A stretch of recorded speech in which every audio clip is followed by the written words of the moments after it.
지금부터 요한 1서의 우리 3장의 내용을 함께 나누려고 합니다. 요한 1서 2장의 내용은 그리스도와 연합하는 내용을 얘기를 했죠. 그래서 그리스도와 연합하는 것을 깨뜨리는 여러 가지, 네 가지의 것들을 설명하고 있는 것이 바로 요한 1서의 2장의 내용입니다. 요한 1서의 전체적인 내용은 서로 사랑하라, 예수님이 우리를 사랑하신 것처럼 너희도 서로 사랑하라라는 그 예수님의 그 계명을 우리에게 이 사도 요한은 계속해서 전하고 있습니다. 어떤 책에 오스왈드 챔버스 주님은 나의 최고봉이라는 책이 있는데요. 거기에 예수님을 나의 구주로 영접한 이후 나는 어느 누구에게도 실망한 적이 없습니다라는 그 책을 읽고 소감을 적은 한 목사님에 관한 이야기를 제가 어떤 책에서 읽었습니다.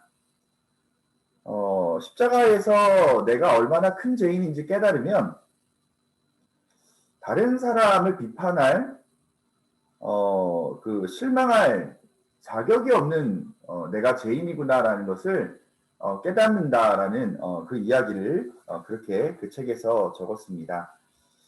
내가 어떤 사람인지 잘 알면 사랑하기에도 부족한, 그래서 내 자신이 얼마나 예수님을 실망시켰는지, 그럼에도 불구하고 죄로 인해 넘어지고 또 연약한 나를 위해 이 땅 가운데 십자가를 완성하신 주님의 사랑을 생각해 보면 내가 다른 사람을 비판할, 또 다른 사람에게 실망을 받았다라고 생각할 겨를이 없구나. 나 자신 돌보기로, 나 자신 예수님의 은혜를 구하는 것만 해도 나 자신을 돌볼 시간조차도 없구나라는 것을 깨닫게 됩니다. 요한 우리 1서 3장의 내용 지금부터 함께 보도록 하겠습니다.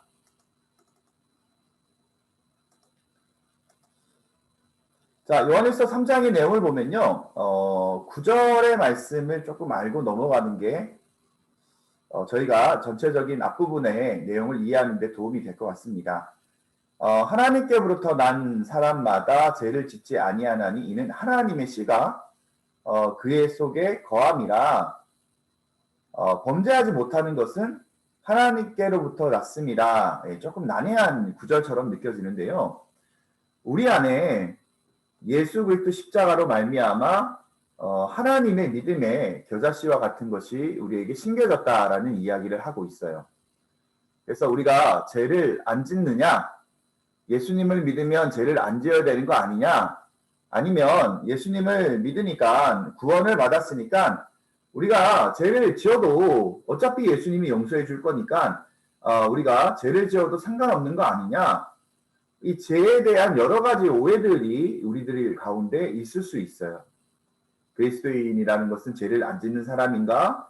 아니면 어차피 죄를 지어도 용서해 주니까 마음대로 죄를 지어야 되는가?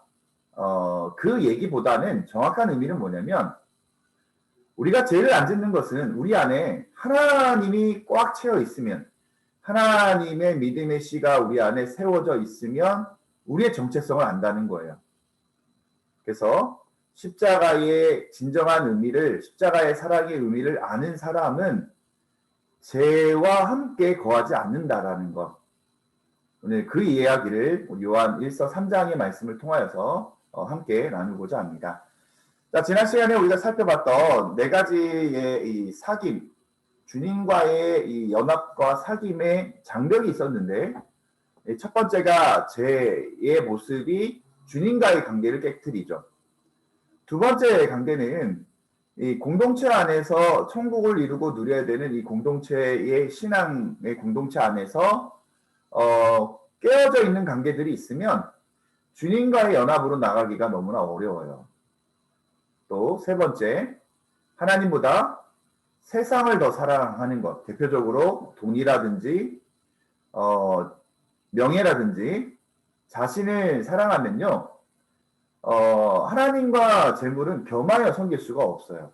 그래서 우리가 하나님을 사랑하는 것, 그런데 여전히 세상을 사랑한다라는 것은 하나님이 우리 안에 거하지 않는다는 그래서 이 사귐에 우리에게 장벽이 있다라는 것. 마지막 네 번째는 적 그리스도에 관한 이야기인데요. 예수님이 우리를 구원하여 주신 하나님의 아들 메시아임을 부인하는 것이 그리스도와의 연합을 깨트리는 거예요. 그래서 우리는 그런 조직이나 그런 어떤 이야기나 아니면 우리에게 하나님이 살아계시냐 혹은 예수님이 어떻게 우리를 위해 십자가 달려 돌아가셨느냐라고 우리에게 얘기하는 그런 사람들과는 멀어져야 돼요.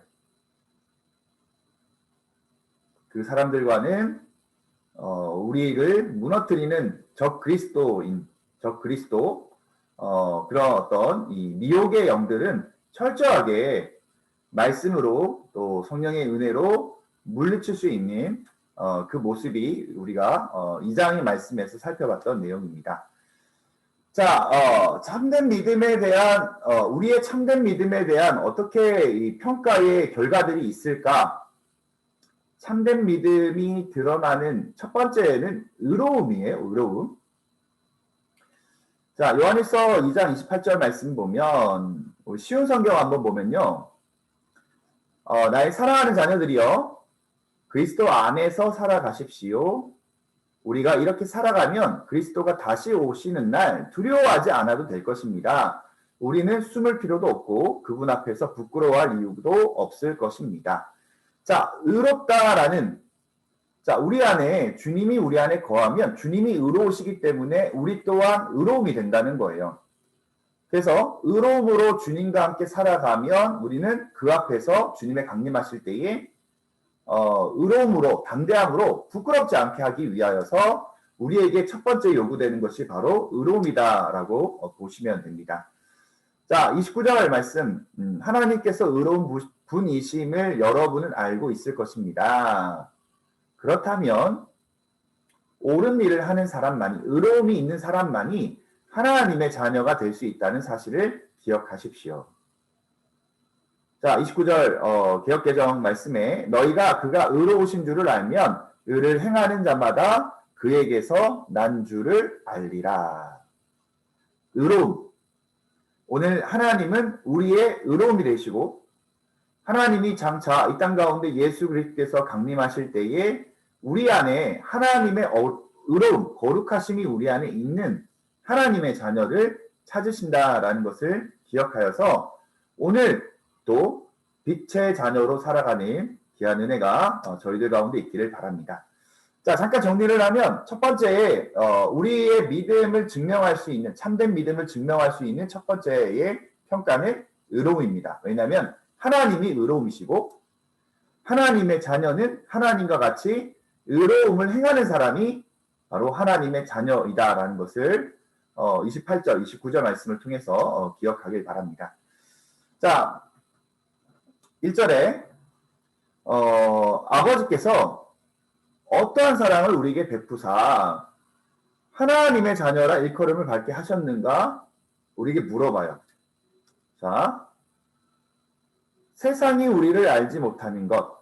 쉬운 성경에 보면 그러나 세상 사람들은 우리를 이해하지 못합니다. 왜냐하면 그들은 하나님을 모르기 때문입니다. 자, 1절 하나님께서 아버지께서 우리를 어떠한 사랑으로 우리에게 베푸셨는지 기억하냐라는 거예요. 자, 그게 뭐죠? 독생자 예수 그리스도를 통하여서 우리를 구원하여 주신 하나님의 놀라우신 사랑을 기억하여서 우리가 하나님의 자녀가 되었다라는 거예요. 하나님의 자녀는 세상이 인정하지 않으려고 해요.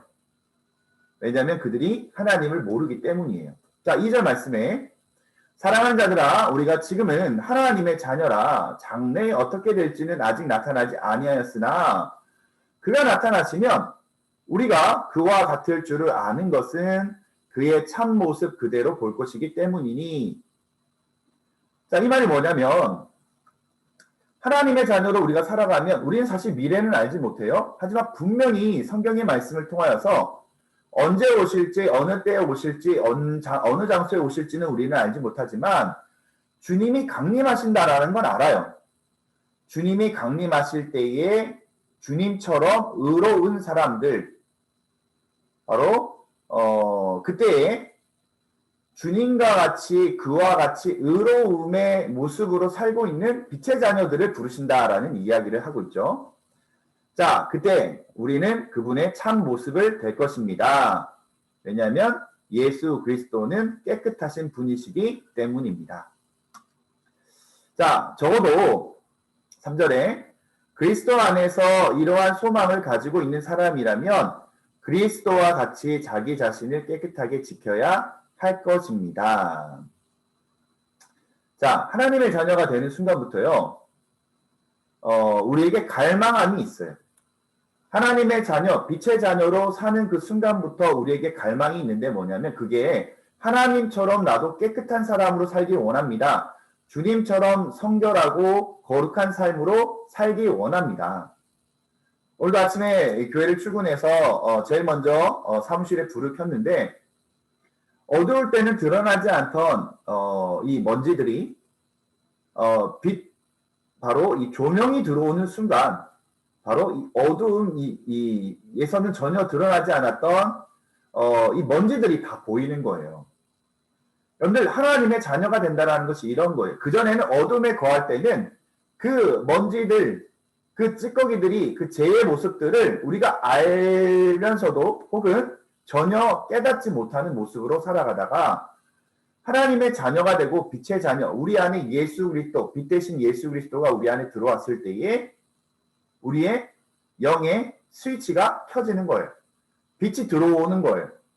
그전에는 전혀 이상하지 않았던 그 어둠 속에 있었던 먼지와 쓰레기와 죄의 문제들이 빛 대신 예수님과 함께 스위치가 켜지는 순간에 그것들이 얼마나 더럽고 추한지를 우리는 깨닫게 되고 우리는 그 먼지들을 또 그 찌꺼기들을 그 죄의 문제들을 닦아내는 눈물로 닦아내고 기도로 닦아내고 하나님 앞에 회개함으로 닦아내는 그런 빛의 자녀가 되는 갈망함이 우리에게 있다라고 얘기를 하고 있어요. 자, 그러면 예수님은 왜 이 땅 가운데 우리에게 오셨나? 예수님은 우리가 죄를 짓지 않게 하려고 우리에게 오셨어요. 그래서 하나님의 자녀로서 하나님의 우리를 향한 기대는요, 지금부터라도 우리가 하나님의 자녀로 살기 원하신다. 지금부터 하나님의 자녀로 살기 원하신다. 그래서 그 말은 하나님의 자녀로 살기 위하여서는 죄의 문제에 대해서 철저하게 민감해야 돼요. 영적인 민감함이 켜져서 죄 짓지 않기 위하여 우리를 늘 주님의 말씀에 또 주님의 보혈에 빗대어서 늘 우리를 점검하는 빛의 자녀로 살아가기를 바랍니다. 4절 말씀에 죄를 짓는 자는 하나님의 법을 깨트리는 사람입니다. 죄를 짓는다는 것은 하나님의 법을 어기며 사는 것과 같습니다. 신약 성경을 보면요, 이 죄라는 제일 많이 사용되는 단어가 하마르티아라는 단어를 써요. 오늘 요한일서 3장 4절에 이 죄를 짓는 자마다 하마르티아, 관역에서 벗어나다. 하나님으로부터 조금이라도 벗어나면 다 죄예요. 그 죄를 짓는 자마다 불법, 아노미아, 이 불법이라는 것은 뭐냐면, 한마디로 법이 필요 없는 사람이고, 법을 전혀 인식하지 않는 무법의 사람이에요. 그래서 자기가 하는 모든 행동이 불법임에도 불구하고 다 자기가 기준이기 때문에 정당하다고 생각하는 그런 어떤 것으로 일어나는 이 불법들. 그래서 이 죄는 불법이다라고 얘기하고 있는데, 이 성경에 주로 많이 표현되는 단어, 이 죄라는 5가지 용어가 있는데요. 오페일레마라는 단어는 원래 청지기인데 이 악한 청지기를 얘기를 해요. 빚이 있는데 빚을 갚을 마음이 없는 사람들. 하나님의 우리에게 빚이 있죠. 사랑의 빚이 있죠. 그 사랑의 빚을 갚지 않고 그냥 무법으로 살아가는 사람들을 오페일레마라는 이 단어로 죄라는 용어로 사용하고 있고요. 하마르티아, 우리가 제일 많이 쓰는 단어가 이 죄라는 의미의 하마르티아인데, 간역에서 빗나가다. 그 말은 이 관역의 이 중심은 하나님이거든요. 하나님으로부터 빗나가면 다 죄라는 거예요. 그 다음에 파라토마라는 단어는 경계선에서 넘어가면서 미끄러지다라는 의미를 가지고 있어요. 그래서 경계선, 하나님의 기준에서 지나쳐서 미끄러지는. 그 다음에 파라바시스, 이 말은 탈선하다라는 의미인데 하나님으로부터 탈선하다, 벗어나다 이런 의미를 가지고 있고, 아노미아, 불법이라는 뜻은 이 무법, 하나님의 법이 적용 안 된다 이런 뜻이 무법이다라고 보시면 됩니다. 그래서 자, 간역을 맞추지 못하는 자는, 그 말은 하나님의 기준으로부터 벗어나는 자마다 불법, 법이 없는 사람, 자기가 기준인 사람, 그래서 죄는 곧 불법이다. 자, 그가 우리 죄를 없애려고, 예수님이 우리 죄를 없애려고 나타나신 것을 너희가 안 하니 그에게 죄가 없느니라. 주님은 바로 죄가 없으신 분이죠. 그래서 그 안에 거하는 자마다 범죄하지 아니하나니, 이 말은 뭐냐면 주님이 우리 안에 거하면요 죄와 짝하지 않아요. 6절 말씀에 하반절에 보면 범죄하는 자마다 그를 보지도 못하고 그를 알지도 못하였느니라. 범죄하고 주님은 우리의 마음에 함께 있을 수가 없어요. 그래서 우리가 마태복음 7장 23절에도 예수님께서 그때에 내가 그들에게 밝히 말하되 내가 너희를 도무지 알지 못하니 불법을 행하는 자들아 내게서 떠나가라 하니라. 그렇죠? 주님이 그 안에 거하지 못하는 것은 불법이 가득한, 그래서 떠나라 라고 말씀하시죠. 요한일서 4장 4절에 보면 자녀들아 너희는 하나님께 속하였고 또 저희를 이기었나니 이는 너희 안에 계신 이가 세상에 있는 이보다 크심이라. 우리는 하나님의 자녀라는 얘기를 하는 거예요. 자, 6절에 쉬운 성경으로 그러므로 그리스도 안에 사는 사람은 더 이상 죄를 짓지 않습니다. 만약 그가 계속하여 죄를 짓는다면 그는 그리스도를 진정 이해하지 못한 것이며 또한 그리스도를 알았다고도 할 수 없을 것입니다. 우리 안에 그리스도가 계신데요. 죄와 짝한다라는 것은 뭐냐면 주님이 진정한 그들의 주인이 아니에요. 그리고 그리스도를 알고 있다라고도 할 수가 없어요.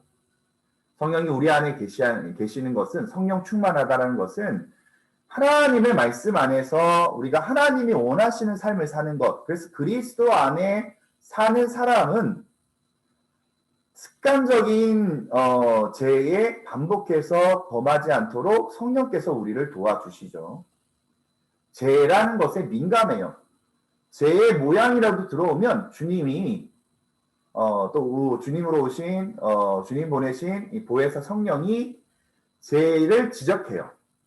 죄를 지적받은 사람은 나단 선자 앞에 눈물로 하나님 앞에 회개하였던 다윗의 눈물의 기도와 같은 하나님의 죄의 회개함이 있어요. 우리가 죄를 안 짓는 건, 사실 죄를 날마다 안 짓고 살아간다는 것은 거의 불가능한 일이지만 중요한 것은 뭐냐면 죄가 우리 안에 들어왔을 때에 주님이 우리 안에 계시면 죄의 문제에 대해서 철저하게 해결을 시키고 철저하게 짚고 넘어가신다. 그래서 성령님이 우리 안에 거하시도록 죄의 문제에 대해서 철저히 다루시도록 우리는 하나님의 자녀로 살아가야 됩니다. 자, 7절. 자녀들아 아무도 너희를 미혹하지 못하게 하라. 의를 행하는 자는 그의 의로우신가 같이 의롭고 죄를 짓는 자는 마귀에게 속하나니 마귀는 처음부터 범죄함이라. 하나님의 아들이 나타나신 것은 마귀의 일을 멸하러 하심이라. 미혹하지 못하게 하라라는 이 단어가 어떤 의미를 가지고 있을까? 저는 이 구절을 보면서 요셉이라는 사람을 생각해 보게 돼요.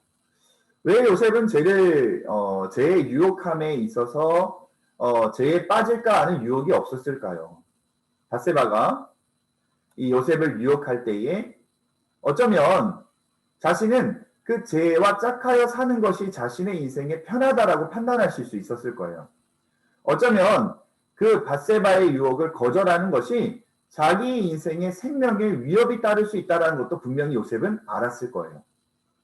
요셉이 밧세바의 유혹 가운데 했던 행동은 뭐냐면 유혹의 자리를 심지어 옷을 벗어서 옷을 던지고 도망갈 정도로 죄의 유혹에서 맞서 싸우는 것이 아니라 그것을 어떻게 이겨보려고 하는 것이 아니라 죄의 유혹의 자리에서 빠져버리는 것.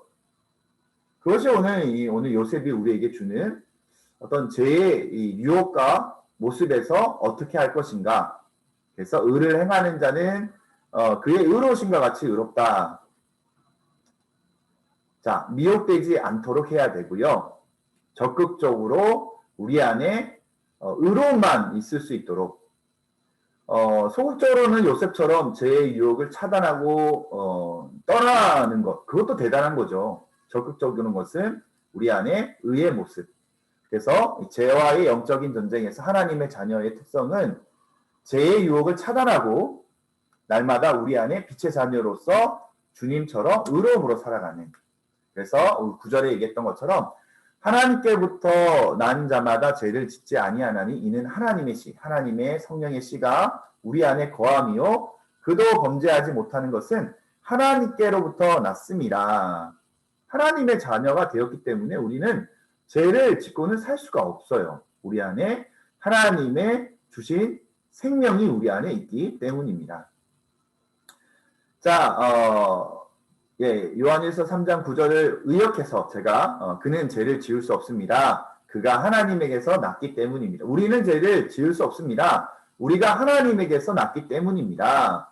성령을 근심하게 하는 것이 뭐냐면 우리가 하나님이 우리 안에 계시는 것, 그렇죠? 성령이 레이더를 작용해서 죄의 문제가 들어오게 되면 죄 짓는 문제에 대해서 철저하게 이 성령이 지적해요.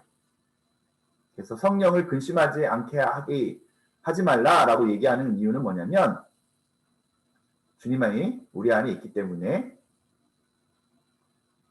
죄의 문제에 대해서 민감하게 반응하는 것. 자, 10절. 자, 10절입니다. 이러므로 하나님의 자녀들과 마귀의 자녀들이 드러나나니 무릇 의를 행하지 아니하는 자나 또 그 행자를 사랑하지 아니하는 자는 하나님께 속하지 아니하니라.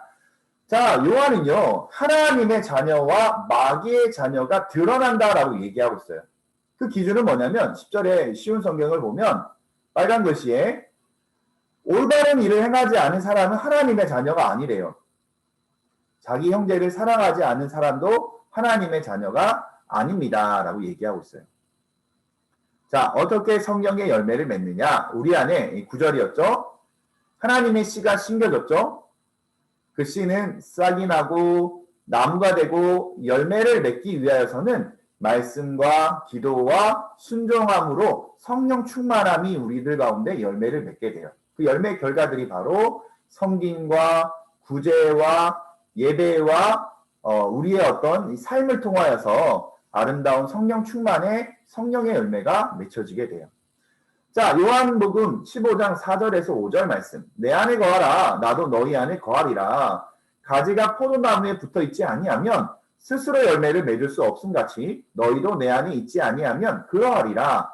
나는 포도나무요 너희는 가지라. 그가 내 안에 내가 그 안에 거하면 사람이 열매를 많이 맺나니 나를 떠나서는 너희가 아무것도 할 수 없습니다. 예수님의 말씀이죠. 주님 안에 거하는 것. 바로 포도나무에 가지가 붙어 있듯이 우리도 주님 되시는 포도나무에 붙어 있어야 돼요. 가지가 떨어지면 죽은 인생이에요. 열매 맺기 위해서는 주님 되시는 포도나무에 붙어 있는 것. 사도 바울은 이 표현을 내가 그리스도와 함께 십자가에 못 박혔습니다. 나는 죽고 오직 내 안에 사시는 분은 예수 그리스도이십니다. 라는 그 믿음의 고백이 사도 바울의 고백이고 우리의 고백이 되기를 바랍니다. 자, 두 번째 참된 믿음을 평가하는 기준은 사랑이에요. 사랑. 자, 11절. 우리는 서로 사랑할지니 이는 너희가 처음부터 들은 소식이라. 하나님의 사랑은 서로 사랑하는 거예요. 왜냐하면 우리 안에 겨자씨만한 하나님의 믿음의 씨가 있다면 사랑과 성령의 변화가 가능하다는 것을 우리는 알 수가 있어요. 자, 가인에 관한 이야기를 12절에서 얘기하고 있고요. 자, 13절에 형제들이 형제들아 세상이 너희를 미워하여도 이상히 여기지 말아라. 자, 생명으로 들어가면요. 사망은 이 생명을 싫어해요. 그래서 사랑하지 아니하는 자는 사망에 머물러 있는데 우리가 사랑함으로써 생명에 옮겨진 것을 세상이 우리를 싫어하는 거예요. 그리고 15절에 그 형제를 미워하는 자마다 살인하는 자니 만일 살인하는 자마다 영생이 그 속에 거하지 아니하는 것을 너희가 아는 바라라고 얘기하고 있어요. 자, 세상이 의롭게 살려고 하는 우리를 미워하지만 우리는 어떻게 하죠? 죄인을 끝까지 사랑해야 돼요. 구원받는 하나님의 자녀이기 때문입니다. 네, 쉬운 성경으로 보시면 13절에서 15절 형제 여러분, 이 세상 사람들이 여러분을 미워할 때 놀라지 마십시오. 우리는 죽음을 벗어나 생명으로 옮겨졌음을 알고 있습니다. 우리는 이것을 그리스도 안에서 우리 형제들을 서로 사랑함으로써 알 수 있습니다. 서로 사랑하지 않는 사람은 죽음 가운데 거하는 사람입니다. 자기 형제를 미워하는 사람은 누구나 살인자입니다. 여러분도 아시다시피 살인자에게는 영원한 생명이 있을 수 없습니다. 12절 말씀에 누가 나왔다고요? 가인이 나왔어요. 자, 16절 예수님께서 우리를 위하여 그의 생명을 주심으로써 우리는 진실한 사랑이 어떠한 것인지를 알게 되었습니다. 그러므로 우리도 우리 형제를 위하여 우리 생명을 내어줌이 마땅합니다. 사랑이라는 것은 개역개정에도 나와 있지만 그가 우리를 위하여 목숨을 버리셨으니 십자가의 생명을 버리셨으니 우리가 이로써 사랑을 알고 우리도 형제들을 위하여 목숨을 버리는 것이 마땅하니라. 사랑이란 다른 사람을 위해 우리의 생명을 나누는 것. 주님이 우리를 사랑하셨듯이 우리 또한 우리의 생명을 형제를 위해서 나눠주는 것. 자, 그런데 오늘 17절 말씀에 보면 이 세상의 재물을 가지고 형제의 궁핍함을 보고도 도와줄 마음을 닫으면 하나님의 사랑이 어찌 그 속에 거하겠는가라고 얘기를 해요. 자, 이 구절의 야고보서의 말씀과 비슷한데 사랑하는 형제 여러분, 만일 누군가 믿음이 있다고 하면서 야고보서 2장 14절 17절인데요. 아무 일도 하지 않는다면 그 믿음이 무슨 소용이 있겠습니까? 그 믿음이 그를 구원할 수 있겠습니까? 그리스도 안에서 한 형제 자매된 사람이 옷이나 먹을 것이 필요할 때 하나님께서 은혜를 베푸시기를 몸을 따뜻하게 하고 먹을 것 많이 드십시오라고 얘기만 하면 그리고 그 사람에게 필요한 것을 주지 않는다면 그런 말은 아무 도움도 되지 않을 것입니다. 믿음도 마찬가지입니다. 행동이 따르지 않는 믿음은 죽은 믿음입니다. 자, 구제를 좋아하는 자는 풍족하여질 것이고 남을 융택하게 하는 자는 자기도 융택하게 하여질 것이다. 잠언 11장 25절. 구제를 좋아하는 사람은 도리어 자기가 풍족하게 되고 남을 융택하게 했더니 하나님이 우리를 융택하게 할 것이다 라고 얘기하고 있어요. 예수님은 요한복음 13장 35절 말씀에 너희가 서로 사랑하면 이로써 모든 사람이 너희가 내 제자인 줄 알리라. 우리가 형제를 사랑하지 않고 우리가 우리 성도들을 사랑하지 않고 우리가 우리 이웃들을 사랑하지 않는데 어떻게 세상 사람들이 우리가 예수님의 제자인 줄 알 수 있겠습니까? 자, 그래서 요한일서 3장 15절 18절 말씀에 자녀들아 우리가 말과 혀로만 사랑하지 말고 행함과 진실함으로 사랑하자라고 얘기하고 있어요. 자, 참된 믿음의 세 번째 평가는 우리가 변화된 마음이에요. 자, 계속해서 18절 말씀에 우리는 행함으로써 그 사랑을 보여야 할 것입니다 라고 쉬운 성경의 내용을 통하여서 우리가 살펴볼 수 있죠. 자, 이로써 행함으로 사랑을 보여줌으로써 우리가 진리에 속한 줄을 알고 우리 마음을 주 앞에서 굳세게 하리니 자, 이는 우리 마음이 혹 우리를 책망할 일이 있어도 하나님은 우리 마음보다 크시고 모든 것을 아시기 때문이라. 사랑하는 자들아 만일 우리 마음이 우리를 책망할 것이 없으면 하나님 앞에서 담대함을 얻고라고 얘기하고 있어요. 자, 쉬운 성경으로 다시 보시면, 자, 사랑을 행하는 걸 통해서 우리가 진리에 속하였음을 알 수 있게 되죠. 하나님 앞에서도 평안할 수 있게 됩니다. 20절, 우리의 양심이 우리를 책망하는데 우리의 양심보다 크시며 또한 우리 모든 것을 아시는 하나님께서는 얼마나 더 우리를 책망하시겠습니까? 사랑하는 친구들이여, 만일 우리가 양심의 가책을 받지 않는다면 우리는 아무런 두려움 없이 하나님 앞에 나아갈 수 있을 것입니다. 라고 얘기하고 있어요. 자, 우리는 주님 오시는 날 두려워하지 않아도 숨을 필요도 없고 부끄러워할 이유도 없는 것은 뭐냐면 우리 안에 그의 계명을 지키고 사랑을 실천하였을 때에, 자, 쉬운 성경으로 22절 말씀 보면, 그리고 하나님은 우리가 구하는 것들을 우리에게 주실 것입니다. 자, 우리가 이러한 것들을 받을 수 있는 것은 우리가 하나님의 명령, 그 명령이 뭐였죠? 사랑을 실천해라. 하나님이 기뻐하시는 일을 했기 때문이다 라고 요한은 얘기하고 있어요. 자, 23절, 그의 계명은 이것이니 곧 그의 아들 예수 그리스도의 이름을 믿고 그가 우리에게 주신 계명대로 어떻게 한다고요? 서로 사랑할 것이니라 라고 얘기하고 있어요. 여러분들, 노란 테두리 안에 우리가 가정과 일터에서 주님의 사랑의 도구가 될 때, 어려움을 당한 사람들을 도와줄 때 그때 주님이 역사하기 시작한다라고 얘기하고 있어요. 하나님께서 쉬운 성경의 23절 말씀에 하나님께서 명령하시는 것은 그의 아들 예수 그리스도의 이름을 믿고 그분이 우리에게 명령하신 대로 서로 사랑하는 것입니다 라고 얘기하고 있어요. 결론적으로 24절, 하나님의 명령을 지키는 사람은 그의 안에서 살게 되고 하나님도 그 사람 안에서 거하게 됩니다. 하나님께서 우리 안에 거하신다라는 사실을 어떻게 알 수 있습니까? 우리는 그것을 하나님께서 우리에게 주신 성령으로 알 수 있습니다. 자, 사랑하라라는 것은 사실 우리의 힘으로는 할 수 있는 일이 아니에요. 바로 우리 안에 계시는 성령님이 우리를 그렇게 이끌어 주시고 예수님이 십자가의 사랑으로 우리를 사랑하여 주셨던 것처럼 내가 노력해서 사랑하는 것이 아니라 내 안에 살아서 역사하시는 주님, 그 성령의 은혜가 자연스럽게 우리를 사랑하게 만들어 주시는 그런 하나님의 은혜가 우리에게 있다는 것을 기억하길 바랍니다. 우리 서로 사랑하자라는 이 유기성 목사님의 책을 보다 보니까 한 집사님의 이야기, 어떤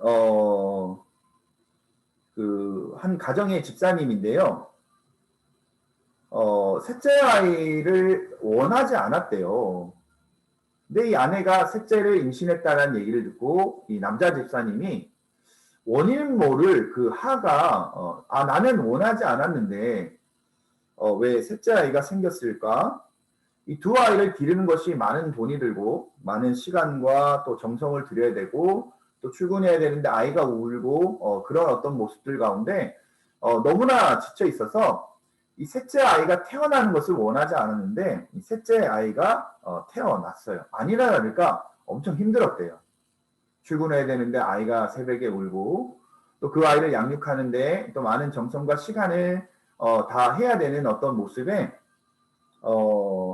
이 쉬지 못하고 힘들게 일하고 들어와서 쉬지도 못하고 그 셋째 아이 바로 이 꼬맹이를 통하여서 얻는 이 기쁨도 있지만 물론 기쁨도 있었겠지만 그 아이를 돌본다라는 것이 도리어 쉬지 못하고 신경 써야 되고 또 많은 어떤 일이 생겨서 왜 이 아이가 태어나서 나를 이렇게 힘들게 할까라는 그 어떤 교만한 어리석은 생각을 하고 있었던 이 집사님인데 어느 밤 이 아이가 너무나 자지러지게 울고 그 울음이 그치지 않아서 뭔가 소름 끼치는 생각에 이 아이를 빨리 데리고 응급실로 그렇게 달려가게 되었대요.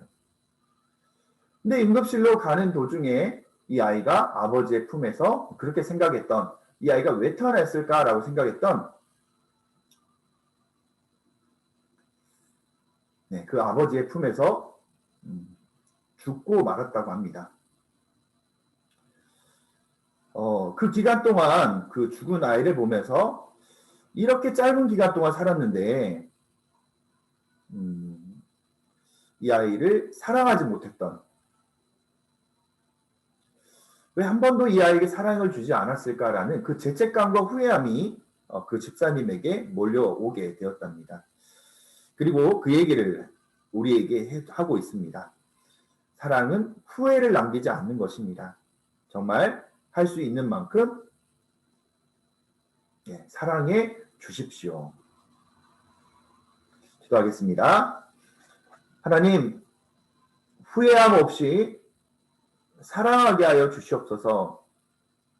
주님이 후회함 없이 십자가의 사랑을 우리에게 완성하셨듯이 우리도 그 사랑으로 후회함 없이 우리에게 있는 우리 성도들, 우리에게 있는 가족들, 우리에게 있는 소중한 우리의 모든 영혼들을 위해 끝까지 후회함 없이 누구보다 더 최선을 다하여서 서로 사랑하는 그 계명을 우리 안에 지키게 하여 주시옵소서. 감사합니다. 예수님 이름으로 기도합니다. 아멘. 네, 감사합니다. 수고하셨습니다.